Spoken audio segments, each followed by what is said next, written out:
தமிழோசை honour இந்த வார இலக்கியம் முன்னோட்டமாக என்ன இந்த வாரம் பார்க்க போகிறோம் அப்படிங்கிற நிகழ்ச்சி நேரில் பார்த்துடலாம். சாகித்ய அகாடமி விருது பெற்ற எழுத்தாளர் பூமணி அவர்கள் இறந்து விட்டார். அவருக்கு அஞ்சலி.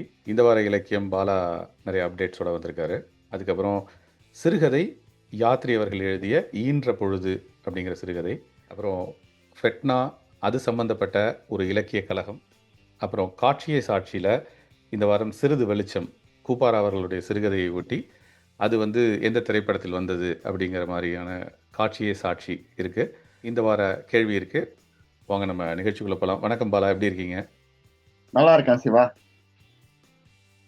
ஆரம்பிங்க. பூமணி நம்மளுக்கு மிக முக்கியமான எழுத்தாளர், கிருஷ்ணபுரம் விருது உட்பட பல்வேறு விருதுகளை பெற்றவர். அவரோட அஞ்சலியிலேருந்து துவங்கலாம். ஆமாம், பூமணி அவர்கள் வெகுவா இந்த தலித் இலக்கிய பரப்பு அப்படின்னு சொல்கிறது ஒன்று. இப்போது அது ஒரு தீவிர எழுச்சி பெறுவதற்கு முன்னாடியிலேருந்தே அதில் தீவிரமாக இயங்கிக்கிட்டு இருக்கிற ஒரு எழுத்தாளர். அவருடைய சிறுகதை இப்போ நீங்கள் சொன்ன மாதிரி சாகித்ய அகாடமி விருது இந்த அஞ்சாடி அப்படி கிடச்சிருக்கு. அந்த வார்த்தையே எனக்கு வித்தியாசமாக இருந்தது. அஞ்சாடி அப்படின்னா என்ன? ஏன்னா இஞ்சு வச்சு தமிழில் எழுதுறதே ரொம்ப குறைவான சொற்களாக இருக்கும். அஞ்சாடி அப்படின்னா ஒரு மர்மமாக இருக்கிற மாதிரி இருக்குது. ஆனால் அது ஒரு அம்மாடி அப்படின்னு சொல்லக்கூடிய, அம்மாவை குறிக்கக்கூடிய ஒரு வட்டார வழக்கு சொல் அப்படிங்கிற மாதிரியான பொருள் இருக்குது அதுக்கு. சின்ன வயசில் தன்னுடைய தாய்கிட்ட கேட்ட அந்த கதைகள், அதுதான் அவருடைய அந்த கற்பனை ஊற்றை வரவழைத்து அதுக்கு நிறைய கதைகள் கொடுத்துருக்கு. பூமணி அவர்களை பெரும்பாலும் அறியப்படுறது வெக்கை நாவல் அசுரன் படமாக வந்தது. ஒரு நாவல் அல்லது ஒரு கதை திரைப்படமாக ஒரு வெகுஜனத்தை சென்றடைஞ்சதுக்கு அப்புறம் தான் அந்த ஒரு எழுத்தாளர் வெளியில் தெரிகிறாரு அப்படிங்கிற உண்மை இதுக்கும் பொருத்தமாக இருந்தது. ஏன்னா வெக்கையுடைய அடுத்தடுத்த பதிப்புகள் அசுரன் வெற்றி பெற்றதுக்கப்புறம் அசுரனுடைய அந்த போஸ்டர் போட்டு கூட வெக்கை நாவல் அப்படின்னு போட்டு அது பதிப்பு பண்ணி விற்பனைக்கு வந்தது. அசுரன் காட்சிப்படுத்தலில் ஒரு திரைப்படமாக பார்த்தவங்களுக்கு என்ன மாதிரியான பாதிப்பு வந்திருக்கும், நாவலை படித்தவங்களுக்கு என்ன மாதிரியான வந்திருக்கும்னு அது சம்மந்தமாக அப்போ நிறைய பரபரப்பான பேச்சுக்களும் இருந்தது. வெக்கை நாவலை எப்படி எடுத்திருக்கார் வெற்றிமாறன் அவர்கள் அப்படின்னு சொல்லி. பர்சனலாக எனக்கு அசுரன் ரொம்ப ஒரு பிடித்தமான திரைப்படம். அதில் சொல்லக்கூடிய செய்தியும் சரி, அந்த திரைப்படமும் சரி. அதை தவிர அவருடைய நாவல்கள் அப்படின்னு பார்த்திங்கன்னா நெய்வேத்தியம், பரப்புகள், வாய்க்கால், பிறகு அப்படின்னு ஒன்று ஒரு குறிப்பிட்டு சொல்லக்கூடியது, அப்புறம் கொம்மை அப்படின்னு சொல்லிட்டு இப்போ சமீபத்தில் நீங்கள் கூட சொன்னீங்க மகாபாரதத்தை வட்டார வழக்கில் எழுத ஆரம்பிச்சிருக்காரு அப்படின்னு சொன்னீங்க. அதை பற்றி சொல்லுங்கள் பாலா. நிச்சயமா கொம்மை அவரோட கடைசி காலத்துல வந்த மிக முக்கியமான படைப்பு. அதை பத்தி பல்வேறு கருத்துக்கள் நான் இன்னும் படிக்கல. அதை நான் பூமணியோட சிறுகதைகள் மட்டும்தான் படிச்சிருக்கேன். இது அவர் கண்ணன் பாத்திரமும் அர்ஜுனன் பாத்திரமும் வாலே போலே அப்படின்னு பேசுறது மக்களுக்கு ஒரு உறுத்தலை தந்திருக்கு. அதை சிலர் சுட்டி காட்டினாங்க. முக்கியமா வட்டார வழக்கு, நாட்டார் வழக்குல மகாபாரதத்தை சொல்றது. மகாபாரதத்தை பல்வேறு விதமா நம்ம பல்வேறு மக்கள் சொல்லியிருக்காங்க. முக்கியமா பருவம், இரண்டாம் இடம், இதெல்லாம் எல்லாரும் சாதாரணமா சொல்றது. அப்கோர்ஸ் வெண்முரசு இவர் அவரோட பார்வையில கொண்டு வந்திருக்காருன்னு சொல்லலாம். படிக்கணும், நம்ம படிச்சுதான் விமர்சனம் பண்ண முடியும். சிறுகதைகள் பொறுத்த வரைக்கும் ஒவ்வொரு சிறுகதையுமே மிக முக்கியமானவை. பூமணியை பற்றி அவர்களை பற்றி படிக்கும் பொழுது இன்னொரு ஆச்சரியப்படக்கூடிய விஷயம் என்னன்னா, கருவேலம் பூக்கள் அப்படின்னு ஒரு படத்தை அவர் இயக்கியிருக்காரு. அவருடைய கவிதை வைத்து அதை ஒரு திரைப்படமாக நம்ம நேஷ்னல் ஃபிலிம் டிவிஷனோட சேர்ந்து தூர்தர்ஷனோட சேர்ந்து கருவேலம் பூக்கள்னு நாசர், ராதிகாலாம் நடித்து ஒரு படம், அதற்கு இளையராஜா அவர்கள் இசையமைத்து அதையும் 2000க்கு முன்னாடியே ட்ரை பண்ணியிருக்காரு. எழுத்தாளர்கள் இப்போ ஜெயகாந்தன் அவர்களை நம்ம சொல்ல மாதிரி அவருடைய கதையை அவரே இயக்கி, ஏன்னா அப்போ தான் அதனுடைய கரு சிதையாமல் வரும் அப்படிங்கிற மாதிரியான ஒரு குறிக்கோளில் கருவேலம் பூக்கள்னு ஒரு படமும் இயக்கியிருக்கார். அதுக்கப்புறம் அசுரன். வேறு எதுவும் பெரிதாக கதைகள் திரையில் எடுத்து ஆளப்பட்ட மாதிரி தெரியல எனக்கு. எழுத்தாளர் பூமணி அவர்களுக்கு அரசு மரியாதையோட அடக்கம் செய்யப்பட்டிருக்கார். அது ஒரு சிறப்பிற்குரிய விஷயம். நம்ம எழுத்தாளர் பூமணி அவர்களுடைய படைப்புகள் வெகுவாக சென்று சேரட்டும். வரட்டும். வார இலக்கியம் என்ன செய்திகள்? ஒரு மாசமா நான் பார்க்கல. ஸோ அதனால நிறைய வச்சுட்டு இருக்கேன். எவ்வளவு போக முடியுதுன்னு பார்ப்போம். டைமர் செட் பண்ணிட்டு இருக்கேன். 3 நிமிஷம் தான், கவலைப்படாதீங்க. முதல்ல பார்க்க வேண்டியது வாசகசாலை. 40க்கும் மேற்பட்ட ஆக்கங்கள் வந்திருக்கு கிட்டத்தட்ட அவங்களோட ஜூலை இதழில். எனக்கு இது ஒரு பெரிய குறையா தென்படுது. சொல்வனம் உட்பட பல்வேறு இதழ்கள் வந்துட்டு இன்னும் அந்த மாதாந்திரி இல்ல வாராந்திரி இல்ல ஃபோர்ட்நைட்லிங்கிற சிக்கல்ல மாட்டின்னு இருக்காங்கன்னு தோணுது. அச்சு இதழுக்கு அது சரி. ஆனா இணைய இதழ்களுக்கு இந்த மாதிரி இல்லாம இயங்குற இதழ்கள் முக்கியம்னு தோணுது. அதுல வந்து இவங்க ரொம்ப நல்லா பண்றாங்க. அகல் அகல் வந்து தினசரி ஒரு விஷயத்த கொடுக்குறாங்க. அது வந்துட்டு இப்ப இருக்கிற இந்த அட்டென்ஷன் டெபிசிட் இதுக்கும் உங்களுக்கு சரியா இருக்கும்னு தோணுது. 40 ஒரே சமயத்துல வந்தா எதை படிப்பது, எதை விடுப்பதுன்னு தெரியல. இருந்தாலும் நம்ம தேர்ந்தெடுத்து சில விஷயங்கள மற்ற இதழ்கள்ல இருந்து பார்ப்போம். வாசகசாலை அடுத்த வாரத்துக்கு வச்சுப்போம்.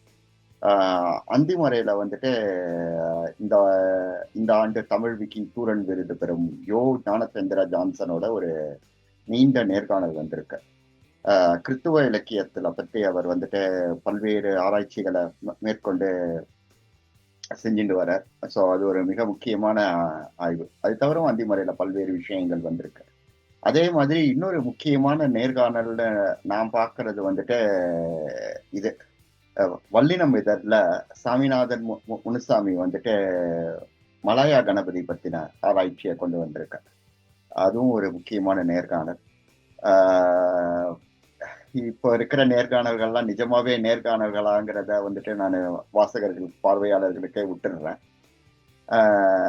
அதுக்கப்புறமா ரொம்ப சுவாரஸ்யமா இருந்தது வழக்கம் போல் காலச்சுவடுல பல்வேறு விஷயங்கள் வந்திருந்தது. எல்லாத்தையும் ஓரளவு தொகுத்து சொல்லிட்டு நம்ம மற்றதை வந்துட்டு இரண்டாம் பகுதிக்கு வச்சுப்போம். காலச்சுவடுல 2 சிறுகதைகள், பெருமாள் முருகன், கோகுல கண்ணன் அவர்கள் புதியவர்களின் சிறுகதைகளை வெளியிட மாட்டேங்கிறாங்க. அவர்களோட ஆஸ்தான நிலைய வித்வான்களான இந்த மாதிரி புகழ்பெற்ற இல்ல அவர்களுக்கு நம்பகமானவர்களை மட்டும்தான் அவர்கள் நாடிக்கொண்டிருக்கிறார்கள். அது ஒரு குறையா இல்ல அது அவங்களுக்கு சௌகரியமா இருக்கா அப்படிங்கிறத விட்டுருவோம். 3 முக்கியமான அஞ்சலிகள். பரமசிவத்தை பத்தி ஆரா வெங்கடாஜலபதி, அப்புறம் பாரதி ராஜா பத்தி ஸ்டாலின் ராஜாங்கம். ஒரு மொத்த சினிமாவை வந்துட்டு அவர் அந்த காலகட்டத்தை கண்முன் கொண்டு வர. பல்லடம் மாணிக்கம் குறித்து கனகுறிஞ்சி. இது தவிர பல்வேறு முக்கியமான ஆக்கங்கள். சுகுமாரனோட கட்டுரைகள் பத்தி எம் கோபாலகிருஷ்ணன், மருதன் 50 நிகழ்வு குறித்து இஸ்க்ரா, அதுக்கப்புறம் திருவாடுதுறை ஆதீனம் வந்துட்டு ஊவேசா பேர்ல செந்தமிழ் பதிப்புச் சம்பல் என்ற விருதை வந்துட்டு முனைவர் ப சரவணனுக்கு கொடுத்திருக்கு. அதை பத்தின ஒரு தொகுப்பு. நீலிரா திரைப்படத்தை பத்தி சொன்னவேல். அதுக்கப்புறம் சோனியா வந்துட்டு பரத்வாஜ் ரவிதாஸ் எழுதிய பட்டறை நாவல் குறித்த ஒரு அறிமுகம். ராமச்சந்திர குஹாவோட ஆங்கில பத்திய வந்துட்டு தமிழ்ல மருதன் மொழிபெயர்த்திருக்கார். இது மாதிரி பல்வேறு விஷயங்கள் இது பண்ணியிருக்கு. இயல் விருது பெற்ற சச்சிதானந்தன் சுகிதராஜாவோட 247 தமிழ் எழுத்துக்களும் 2 ஆங்கில ஐயர்களும் கட்டுரையும் முக்கியமானது. ஸோ நிச்சயமா படிங்க, சப்ஸ்கிரைப் பண்ணுங்க காலச்சுவடுக்கு. அவங்க கேட்கறது ரொம்ப சல்லிசான விலை தான் அப்படின்னு சொல்லி நம்ம ஃபர்ஸ்ட் பார்ட்டை முடிச்சுக்கலாம். சிறுகதை சொன்ன மாதிரி யாத்திரி அவர்களுடைய ஈன்ற பொழுது அப்படிங்கிற சிறுகதை வாசகசாலையில் படித்தேன். பெண்களை மையப்படுத்தி வந்த கதை இந்த கதை. அதில் வந்து சுபத்ரா அப்படிங்கிற ஒரு கேரக்டர், அவளுக்கு கல்யாணம் ஆகி அந்த வீட்டுக்குள்ளே வரா. சுபத்ராவினுடைய மாமியார் வந்து மரகதம். அந்த அம்மாவுக்கு வந்து ஒரு சின்ன மனக்குறை. ஏன்னா பொண்ணுக்கு கல்யாணம் பண்ணி வச்சுருக்காங்க, ஆனால் அந்த பொண்ணுக்கு குழந்தை பிறக்கல. அதனால தன்னுடைய பையனுக்கு கல்யாணத்தையே கூட டிலே பண்ணுற அளவுக்கு இருக்கக்கூடிய ஒரு அம்மா. ஏன்னா பையனுக்கு கல்யாணம் ஆகி அவங்களுக்கு குழந்தை பிறந்துடுச்சுன்னா தன்னுடைய பெண்ணுக்கு இன்னும் அது ஒரு பின்னடைவாக இருக்குமே அப்படின்னு ஒரு தாயினுடைய எண்ணம். பொதுவாக குழந்தை பிறக்கலைன்னா நம்ம ஊரில் இருக்கக்கூடிய அந்த சிக்கல் அது மரகதத்தை வந்து எந்த அளவுக்கு தள்ளுது அப்படின்னா, சுபத்ரா கல்யாணம் ஆகி வரா. ஒரு கட்டத்தில் அந்த உண்மையை புரிஞ்சுக்கிறா. அதாவது எப்படின்னா, வரதட்சணை கேட்டு இந்த சுபத்ராவுடைய வரனையுமே அவங்க அம்மா வந்து வேண்டாம் அப்படிங்கிறாங்க. ஆனால் சுபத்ரா ஒரு கொஞ்சம் வெகுண்டு இருந்து நேராக ஒரு நாள் அந்த பையன்கிட்ட போய், என்ன இந்த மாதிரி வரதட்சணைலாம் கேட்குறீங்க இந்த காலகட்டத்தில் அப்படின்னு சொல்லி இது பண்ணோன்னே, இல்லையே நான் அந்த மாதிரி எதுவும் கேட்கலையே, அம்மா தான் அந்த மாதிரி ஏதோ பண்ணியிருக்காங்க போல இருக்குன்னு அந்த பையன் புரிஞ்சுக்கிட்டு சுபத்ராவை கல்யாணம் பண்ணிக்கிறான். அங்கேருந்து ஆரம்பிக்குது. இப்போது சுபத்ராவுக்கு வந்து மாமியாருக்கு பிடிக்காம இல்லை, ஆனால் இவ கர்ப்பமாயிடுறா. அதனால இவன் மேலே வெறுப்பை எப்படி காட்டுறாங்க அப்படின்னா, அதீதமாக வேலை கொடுக்கறது, அவளை சுத்தமாக கண்டுக்காமல் இருக்கிறது அப்படிங்கிற மாதிரி ரொம்ப டார்ச்சர் பண்ண உடனே அவளுக்கு அந்த வழக்கமாக இருக்கிற உடல் ரீதியான பிரச்சனைகள் கர்ப்பமாக இருக்கும் பொழுது அது வந்து ரொம்ப ஒரு அசூயை கிரியேட் பண்ணிடுது அந்த மாமியார் மேலே. ஒரு கட்டத்தில் வெடிச்சு திட்டிடுறா. அந்த ஒரு சீமந்த நிகழ்வும் போது இவளே போய் எல்லா வேலையும் செய்ய வேண்டியிருக்கிறத இவங்க அம்மா பார்த்தோன்னே இவங்க அம்மாவுக்கு பதில் சொல்லும் விதமாக போகவும், அப்போ மாமியார் பேசவும், இதனால தான் வந்து உன்னுடைய பெண் வந்து இன்னும் மலடியாகவே இருக்கா அப்படின்னு ஒரு கோவத்தில் திட்டிடுறா. திட்டின உடனே தெரிஞ்சிடுது. இது எக்ஸ்பிளிசிட்டாக தெரிஞ்சதுக்கு அப்புறமும் குடும்பத்தில் வந்து நீங்கள் விட்டுட்டு போயிட முடியாது. ஏன்னா இப்போ மரகதத்துக்கு போகிறதுக்கு வேறு இடம் இல்லை, தன்னுடைய பிள்ளையோட தான் இருக்கா. அந்த ஊரில் இப்போ மாரியம்மன் கோயில் திருவிழாவுக்கு முளைப்பாரி வைக்கிறாங்க. வழக்கமாக முளைப்பாரி வைக்கும்போது ஒரு வேண்டுதல் பலிக்கணும் அப்படின்னு வைப்பாங்க. ஆனால் இந்த சுபத்ரா என்ன பண்ணுறான்னா, அந்த பழிவாங்குற உணர்ச்சி உள்ளுக்குள்ளேயே வச்சிருக்கிறதுனால, அப்பப்போ ஓ அந்த குழந்தை பிறந்துடுச்சா அல்லது குழந்தை உண்டாயிடுச்சா அப்படிங்கிற மாதிரியான கேள்விகளை கேட்டு, அவங்க வந்து அதுக்கு குத்தலுக்கு உள்ளாறதையும், மாரியம்மனுக்கு முளைப்பாரியே எடுக்கிறேன், நான் வேண்டிக்கிறேன், அவளுக்கு குழந்தையே பிறக்கக்கூடாதுங்கிற அளவுக்கு திங்க் பண்ண ஆரம்பிச்சிடுறா. தன்னுடைய அந்த கணவனுடைய சகோதரிக்கு. இப்போ முளைப்பாரி எடுக்க வேண்டிய கட்டமும் வருது. இவங்க அந்த அதுக்கு ஒரு ப்ரொசீஜர் இருக்கு இல்லையா? ஒரு 10 நாள் அந்த இத ஊற வைக்கணும். தினமும் வந்து அதுக்கு விரதம் இருக்கணும். இந்த மாதிரி எல்லாமே இருக்கா? இருந்தாலும் அ ஒரு தெய்வத்துக்கிட்ட போய் இந்த மாரி ஒரு நெகட்டிவ் தாட்ஸோட அவளுக்கு குழந்தை பொறக்கக்கூடாது அப்படின்னு இந்த சுபத்ராவினுடைய வேண்டுகோள். இப்போ முளைப்பாரி எடுக்கிற அன்னைக்கு அவளுக்கு அதீதமான உடற்களைப்பு. அந்த முளைப்பாரி எடுத்து கொண்டு போய் அம்மன் கிட்ட வச்சுட்டு, அதற்கப்புறம் அந்த ஒரு மனப்போராட்டம், ஒரு உடல் சோர்வு இதெல்லாம் சுபத்ராவ எங்க கொண்டு தள்ளுது? இப்ப அந்த மரகதம், வேணி. மரகதம்ங்கிறது அவங்களுடைய மாமியார், வேணிங்கிறது அவளுடைய கணவனுடைய சகோதரி. ஸோ இவங்க 2 பேரும் அந்த முளைப்பாரிக்கு வந்திருக்காங்க. அவங்க நினைப்பு என்னன்னா, இவ நல்லது வேண்டிக்கிட்டு தான் அந்த முளைப்பாரி வச்சிருக்கா அப்படிங்கிற ஒரு நினைப்பு இவங்களுக்கு. ஆனா இவ உள்ளுக்குள்ள நினைச்சிருக்கிறது இவளுக்கு மட்டும் தான் தெரியும். சுபத்ராவுக்கு மட்டும் தான் தெரியும். குழந்தை அவளுக்கு உருவாகக்கூடாதுங்கிறது தான் இவளுடைய நோக்கம். அந்த கதையுடைய கிளைமாக்ஸ் என்ன பண்ணுச்சு அப்படிங்கிறது, அதில தான் யாத்ரி வந்து பிரமிக்க வைக்கிறாரு. அந்த கிளைமாக்ஸ்ல. அதனால இத ஒரு சஸ்பென்ஸா விடுறேன். நீங்க வந்து அந்த கதைய படிக்கலாம். அ ரொம்ப நல்ல சிறுகதை. நீங்க முடிவு வந்து ரொம்ப அமேசிங்கா எழுதியிருக்காரு. இந்த கதைக்கு அப்படின்னு சொல்லுவேன் நானு. கதையில் வந்து குறைபாடுகளே இல்லையா? இது ஒரு பழைய கருத்துள்ள கதை மாரி இருக்கு. இது என்ன இன்னுமா குழந்தை, மலடி அப்படின்னாக்க இருக்கு. இன்னமும் இது வந்து நம்மள விட்டு மொத்தமா போன மாரி தெரியல. அதனால இந்த கதைய நம்ம அப்படி புறந்தள்ள வேண்டாம் 1. குறைபாடுகள் அப்படின்னு பார்க்கும்பொழுது, இந்த சுபத்ராவ பிரதானப்படுத்தியே இந்த கதை போகுது. அவளுடைய மன ஓட்டம் தான் ஃபுல்லாவே. அவளுக்கு ஏற்படுற பாதிப்புகள், அதன் மூலமா அவள் வெகுண்டெழுதல், அதற்கப்புறமா இந்த ஒரு சாபம் கொடுக்கக்கூடிய மாதிரியான அவளுடைய ஒரு பிளான். இதுல இந்த கணவனுடைய ரோல் அப்படிங்கிறது இந்த கதையில வந்து இன்னும் கொஞ்சம் வந்திருக்கலாமோ! அந்த ஒரு இயல்பு சண்டைய வச்சிருக்கலாமோ! அப்படின்னு எனக்கு தோணுச்சு. ஏன்னா எப்போதுமே வந்து ஒரு மகன் வந்து தன்னுடைய இந்த மாதிரியான ஒரு சூழ்நிலையில அவன் எப்படி ஆ ஆட்படுறான் அப்படிங்கிறத கொஞ்சம் வித்தியாசமா பண்ணியிருக்கலாமோன்னு தோணுச்சு எனக்கு. ஏன்னா, அது அவரு விட்டதுக்கான காரணமும் இருக்கலாம். ஏன்னா, அது வந்து வழக்கமான கதையா போயிடும் அப்படிங்கிறதுனால, சுபத்ராவ மட்டுமே ஃபோக்கஸ் பண்ணி வந்திருக்கிற கதை. நல்லா இருந்தது. ஈன்ற பொழுது அப்படிங்கிறதுக்கான பொருள் என்ன அப்படின்னு படிக்கிறவங்களுக்கு புரியிற மாரி எழுதியிருக்காரு யாத்ரி அவர்கள். வாசகசாலையில இந்த சிறுகதை வந்திருக்கு இப்ப ஜூலை மாதத்துல. நல்ல சிறுகதை பாலா. அருமை, வெகு அருமை. 40 விஷயம் வந்திருக்குன்னு சொன்னேன். நீங்க கரெக்ட்டா 2 பேரும் பேசியே வச்சுக்கல. இருந்தாலும் கரெக்ட்டா பிடிச்சிட்டீங்க. Thank you Siva. இலக்கிய கழகத்துக்குள்ள போயிடலாம். இதுல என்ன கழகம்னா, ஃபெட்னானா எனக்கு எப்பவுமே கழகம் பண்ணாம இருக்க முடியாது. அதனால ஃபெட்னாவை தொட்டுக்கலாம். ஃபெட்னா நல்லபடியா நடந்து முடிஞ்சிருக்கு. பாராட்டுக்கள். கிட்டத்தட்ட 3000 தமிழர்கள் அமெரிக்கால, கனடா மாதிரி எல்லா இடத்துல இருந்தும் வந்து ஒரே இடத்துல பாக்குறதுங்கிறது எப்பவுமே ஒரு எழுச்சியும் மகிழ்ச்சியும் கொடுக்கக்கூடியது. நான் ஒரு ஃபெட்னா நிகழ்வுக்கு கூட முழுக்க போனதில்லை. அங்கங்க தொட்டு ஊறுகா மாதிரி எட்டி பார்த்திருக்கேன். இங்க இங்க நடக்கிறது. இந்த வாட்டியும் போல நானு. ஏன் போலங்கிறது அதாவது நண்பர்கள் அதிகம் போறதில்ல, அதனால நான் போறதில்ல. பட் இந்த வாட்டி அவங்க என்ன பண்ணிருக்காங்க, இலக்கியத்துல என்ன பண்ணிருக்காங்க, 4 பேரை கூப்பிட்டிருக்காங்க. எனக்கு மிகவும் நெருக்கமான முக்கியமான ஆளுமையாகவும் நான் பார்க்கக்கூடிய நண்பர் இவர் அம்ஷன் குமார். அவர் வந்துட்டு ஆவணப்படங்கள் பத்தின இதுல வந்துட்டு அவர் வந்து சொற்பொழிவாற்றியிருக்கார். அதே சமயம் ஒரு லெக்சர் டெமான்ஸ்ட்ரேஷன் மற்றும் அவரோட திருக்குறள் படமும் திரையாகி இருக்கிறது. அது வந்துட்டு ஒரு திரை சம்பந்தமான நிகழ்வு. இலக்கியவாதிகள்னு பார்த்தா சாம்ராஜ், பெருந்தேவி, சரவண கார்த்திகேயன், அதுக்கப்புறமா தமிழ்நதி.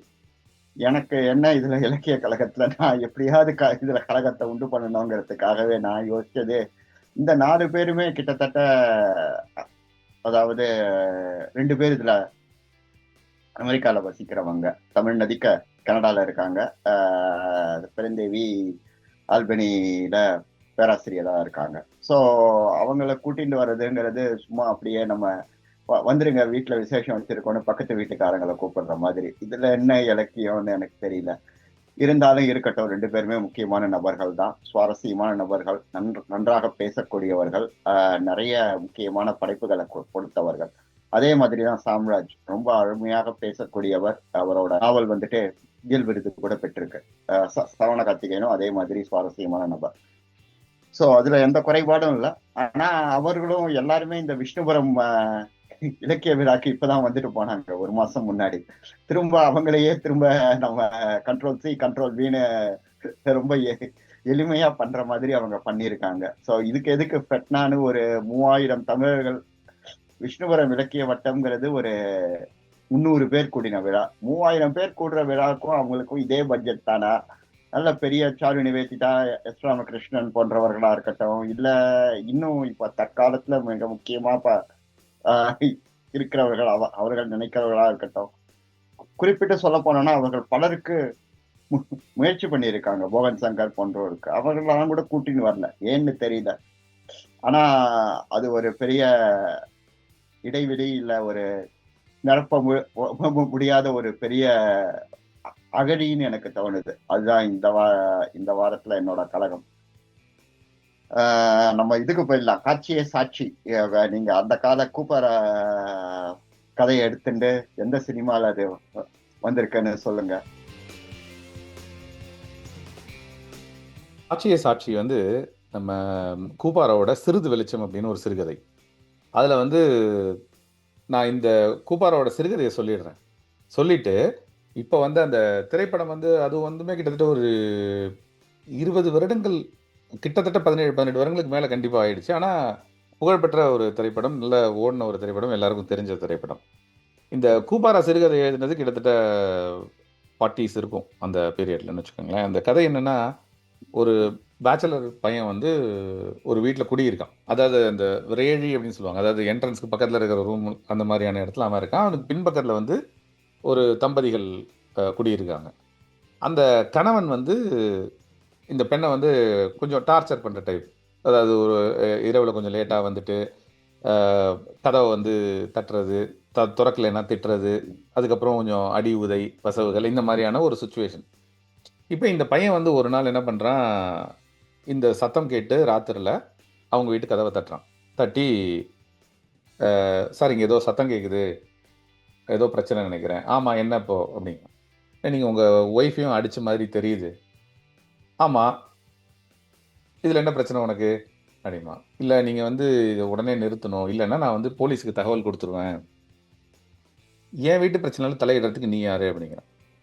இல்லை, இந்த மாதிரி நீங்கள் பண்ணுறது சரி கிடையாது. நீங்கள் உங்களுக்கு அவங்களுக்கு பிடிக்கல பிரச்சனை அப்படின்னா அந்த ராத்திரி நேரத்தில் நான் இதை அலோவ் பண்ண முடியாது.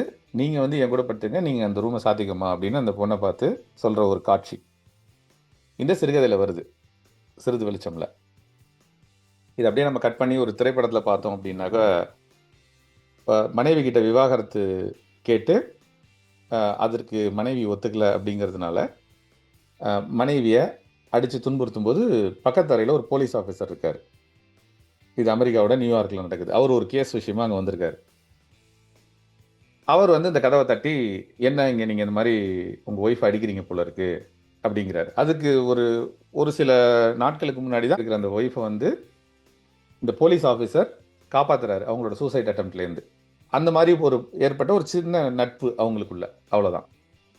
இப்போ இந்த கணவன் வந்து அடிக்கிறதும், பக்கத்து ரூம்லேருந்து ஒருத்தன் வந்து அதை தட்டி கேட்கறதும், அதே மாதிரி கையை கட்டிக்கிட்டு அங்கே நிற்கிறது கதையில் வர மாதிரியே, இப்போ நீங்கள் வெளில போகலன்னா, இந்த பிரச்சனை நிறுத்தலைன்னா I will call the police அப்படின்னு சொல்கிறதும் அந்த படத்துல அந்த கதாநாயகனே போலீஸா இருக்கிறதுனால, நானும் ஒரு போலீஸ் ஆஃபீஸர் தான். எங்க வயலன்ஸ் நடந்தாலும் நான் தட்டி கேட்பேன்னு சொல்றதும், இந்த சிறுகதையை ஒத்து அப்படியே இருந்த காட்சியா இருந்தது. இப்ப நான் இந்த திரைப்படத்துல வந்த காட்சிய சொல்லிட்டேன். நியூயார்க் இன்வெஸ்டிகேஷனுக்காக வந்த ஆஃபீசர், டைவர்ஸ் கேட்டு தனியா இருக்கிற ஒரு பெண், அவர்களுக்குள்ள ஏற்படுற நட்பு, பக்கத்து ரூம்ல சூசைட்லேருந்து காப்பாற்றுறாங்க அப்படின்னு சொல்லிட்டேன். உங்களால இந்த மூவியை கெஸ் பண்ண முடியுதா போல? நியூயார்க்ன உடனே எனக்கு சமீபத்துல பார்த்தா வேட்டையாடு விளையாடு ஒண்டி தான் எனக்கு ஞாபகம் வந்தது. எந்த படமும் எனக்கு தோணல. சரியாவே சொல்லிட்டீங்க. வேட்டையாடு விளையாடுல வர அந்த காட்சி தான். அப்படியா? ஜோதிகாவை வந்து அவருடைய கணவன் அடிக்கும் பொழுது நீங்க அந்த காட்சியை பார்த்தீங்கன்னா, கமல்ஹாசன் அவர்கள் நிக்கிற அந்த போஸ், அந்த சீன் இது எல்லாமே இந்த சிறுகதையை அப்படியே ஒத்திருந்தது போல் எனக்கு அந்த சிறுகதையை வாசிக்கும் பொழுது பட்டது. So, ஏன் நான் யோசிச்சுட்டே தான் இருந்தேன். வேட்டையாடு விளையாடு மாதிரி இருக்குன்னு. ஆனா அதை இப்போ எடுத்து இவ்ளோ காலமா வேற யாருமே கையாளலையாங்கிறது எனக்கு ஆச்சரியமா இல்ல இருந்தது. வேறு சில படங்கள்ல வந்திருக்கலாம். ஆனா வேட்டையாடு விளையாடு தான் எனக்கு தெரிஞ்சு இந்த காட்சி அமைப்போட ஒத்து போன மாதிரி இருந்தது. நீங்க சொல்ற மாதிரி வேற திரைப்படங்கள்ல வந்திருந்தால் இது மாதிரி அதாவது ஒரு பொதுவான தமிழ் சினிமாக்கள் எப்படி இருக்கும்னா மனைவி துன்புறுத்தும் போது ஹீரோ வந்து டைரக்டா அடிச்சிருவாரு. அந்த மாதிரியான காட்சிகள் வரும். இது பக்கத்து பக்கத்து அறை இதே மாதிரியான அந்த ஒரு சூழ்நிலை அப்படிங்கும் பொழுது இதை நம்ம அதை தொடர்புபடுத்தி பார்க்கலாம். சிறிது வெளிச்சம் சிறுகதை இருக்கு. இதுல நீங்க முரண்பட்டீங்கன்னா சிறிது வெளிச்சம் சிறுகதையை படிச்சுட்டு வந்து இல்ல அப்படின்னு நீங்க வந்து வாதிடலாம். அதையும் நம்ம நிகழ்ச்சியில பேசலாம். ரெண்டுத்துக்கும் பாலம் அமைக்கிறீங்க. மிக நன்றி.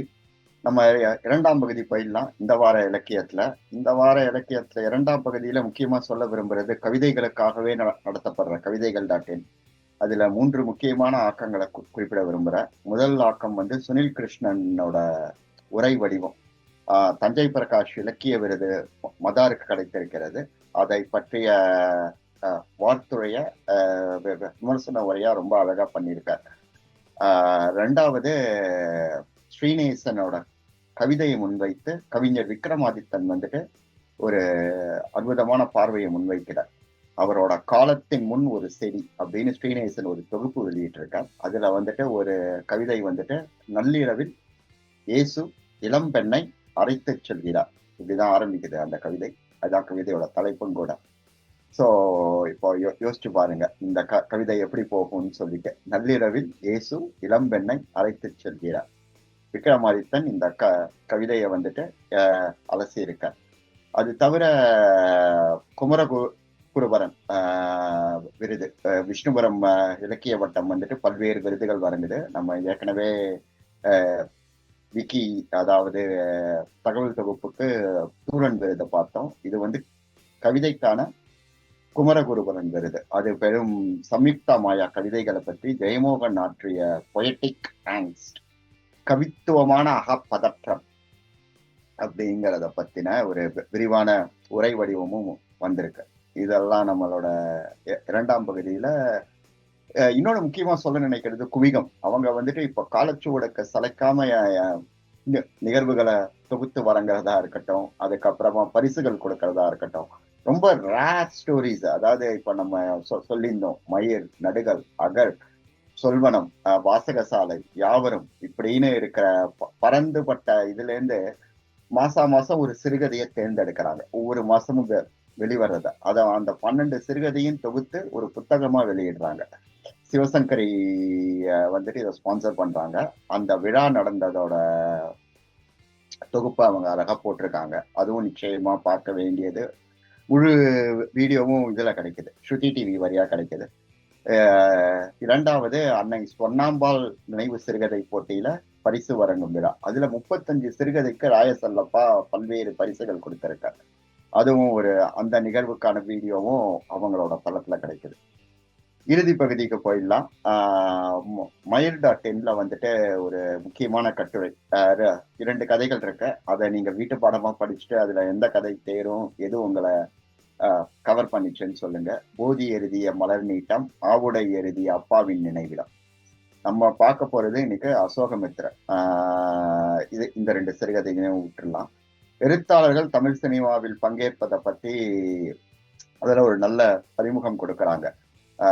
புதுமை பித்தன் போயிருக்கார், நம்ம பார்த்த இப்போ பூமணி, ஜெயகாந்தன், PS ராமையா, வெங்கட் சாமிநாதன், எஸ் ராமகிருஷ்ணன், ஜெயமோகன், சாரு நிவேதா, இந்த மாதிரி ஒரு பெரிய பட்டியல் இருக்கு.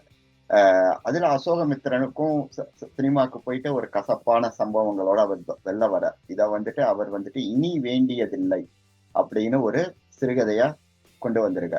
அவரோட பிரத்யேகமான பார்வை, அவரோட ஊடகமான அணுகுமுறை, அதுக்கப்புறம் அவரோட கதை சொல்லல் எல்லாவற்றையும் ரொம்ப அழகா அலசியிருக்காங்க.